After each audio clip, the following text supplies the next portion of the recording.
Hey FFBE, what's going on? So here we are with another week in review for the equipments.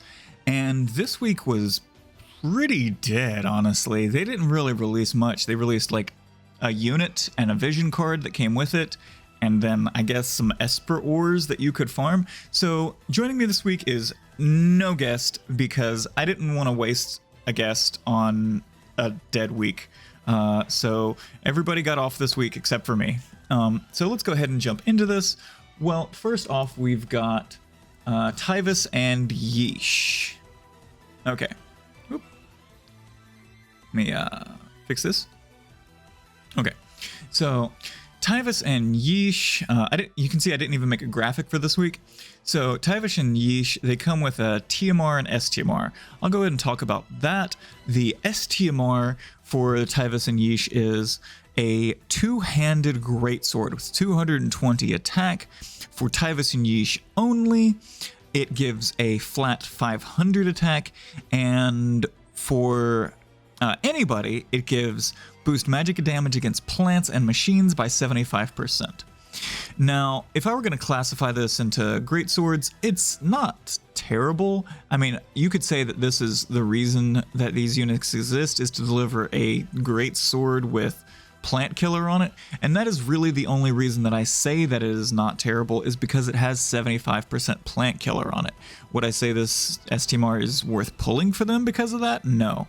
But if we end up going against a plant boss in Clash of Wills and it ends up being the craziest thing we've ever seen, perhaps, you know, your Esther or whoever would be your greatsword user at that point in time might like a 75% plant killer two-handed 220 attack greatsword, but not likely.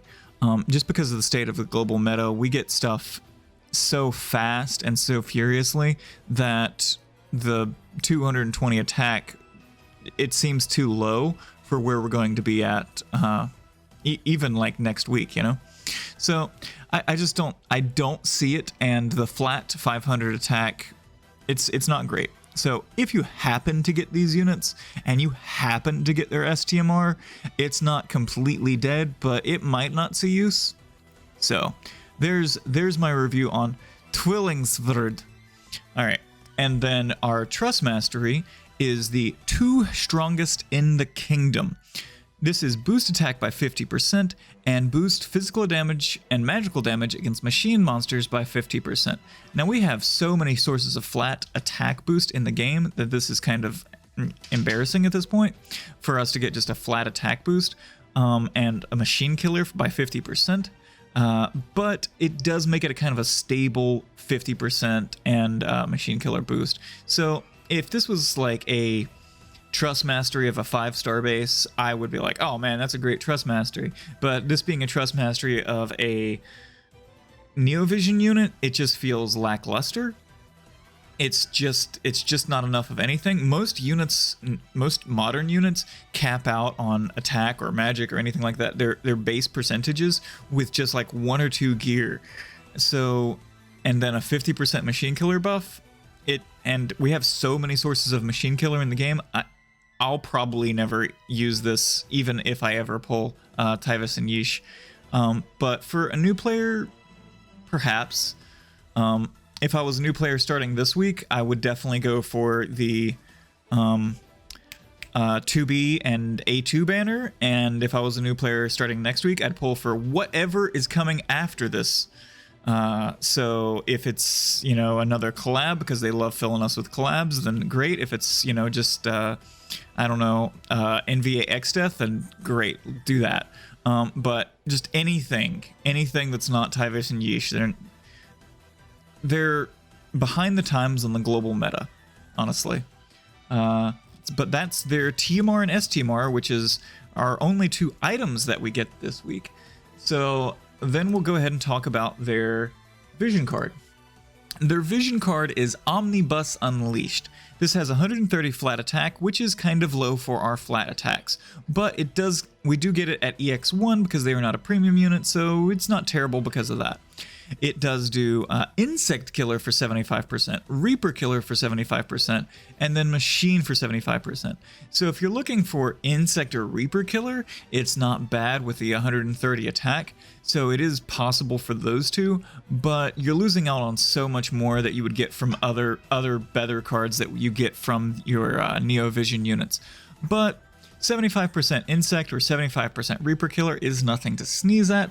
So where I would put this in the grand total of Vision cards, you know, it's going to rank, you know, maybe not S tier, but it might be on that A tier just because of the Insect and Reaper Killer, especially because of the Insect Killer, because that's so rare, while still having 130 attack. So it's not trash, but you're probably going to end up equipping other Vision cards over top of this if you have them.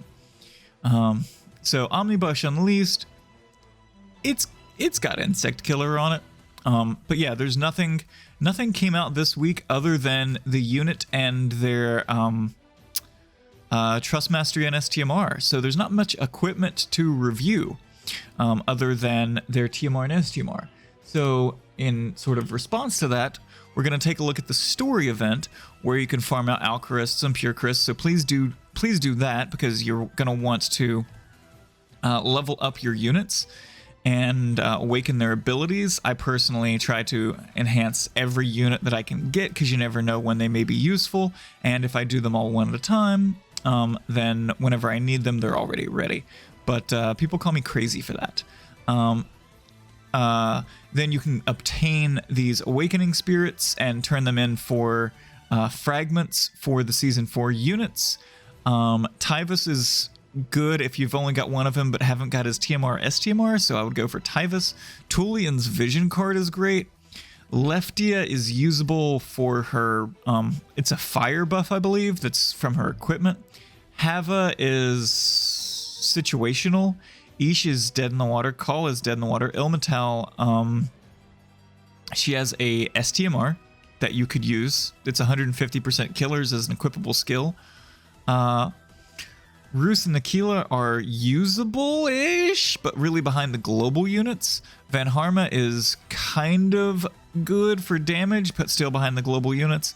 And Ilhana is a copy of Ilmatal, but her TMR is actually amazing, but you wouldn't get her TMR from fragments. You would get her STMR from fragments. But Ilhana's STMR is just like Ilmatal's, where it gives 150% killers to three different three different races is castable.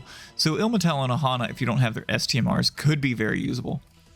And then an Appetite for Slaughter, do that every day, get your Esper Ore. It's super easy. You could go in there with a friend point unit and basic attack. It has like 2 HP. I'm not even kidding, like 2 HP. So if you're going in there and like using your OP meta team and trying to like chain and stuff, you can basic attack it.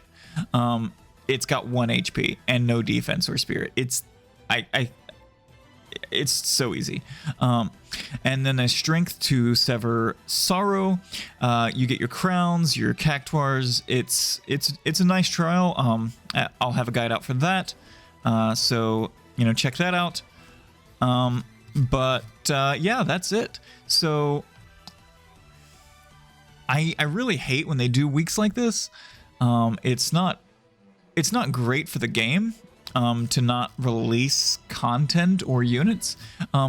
Although I do really like story events, I just do miss whenever story events came with gear and not just Season 4 shards. Or you could get an exclusive unit that came with the story, like someone that's exclusive to Tyvish and Yisha's storyline, or whatever. Please do the Appetite for Slaughter, because Esper Ores come from that. I will say that if you are not aware, in the future, coming down the line, probably, I don't know, if they're following the JP schedule, probably January, February, March-ish, somewhere around there, they're going to release a enhancement to the Esper boards. So and they'll start slow. It just starts with Siren and Ifrit, and you can get extra killers for them. So a unit normally caps out on like 300% killer, but for instance, Siren has an extra 50% node, so you could actually go to 350% bird killer if you have Siren equipped, specifically Siren. And they start unlocking that for other Espers, but you need lots and lots and lots of Esper ore specifically to be able to unlock those nodes. So you want to have as much as you can of Esper ore.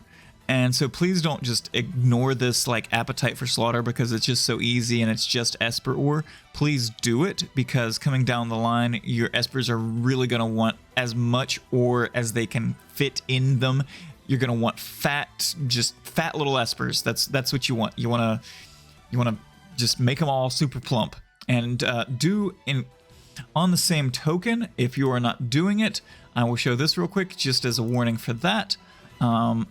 There is the Chamber of Super Sight, and if you do that every day, there is the possibility to steal from the 100 energy one, and that gives, if you use steal on that one, then it gives 5 Esper ore. So do that every day as well, and you'll be able to level up your Espers. I will show you that I've been doing that every day, and right now my Espers are very full. I have Kokryu's board full. I've been doing this since it came out. I have Asura's a work in progress. I have Anima's board pretty full. He's getting there, or she's getting there. I have Alexander's board. He's getting there. You know, you can see that I'm very close on all these different boards, and I'm going down the list. So Esper ore definitely makes a difference. So do that every day and you'll be able to max out everything. Just keep doing it, and you'll be able to get those 350% nodes when they do launch. But hopefully you guys didn't pull for Tyvus and Yeesh, and if you did, I hope you like their animations. Their TMR is usable for machines. Their STMR is great for what was it, Plant Killer? Yeah, Plant Killer. And their vision card is pretty good for Reaper and Plant Killer, I guess. All right, thank you guys for watching. Much love. Peace.